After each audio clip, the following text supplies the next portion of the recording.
Alijenga imani kwa kumwamini Mungu, alitenda mambo yote kwa imani, ishara na miujiza Mungu alitimiza.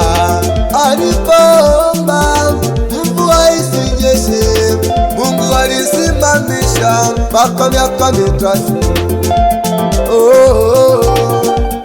Elewa, Mungu anazo nguvu, hajawahi kushindwa.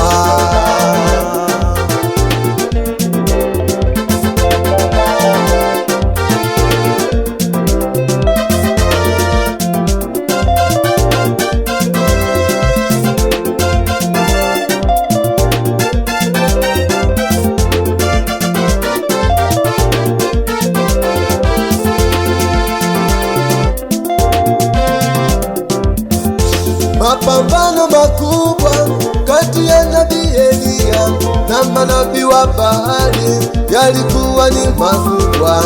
Eliya alipambana vikali dhidi ya miungu Baali, ushindi akapata. Nawe ndugu, leo umwamini Mungu upate wokovu na uzima tele.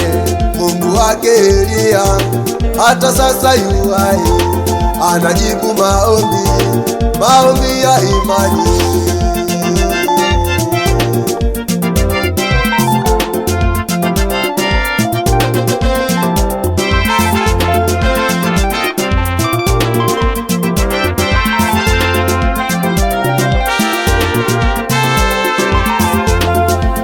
Yawezekana umekata tamaa juu ya maisha unayopitia.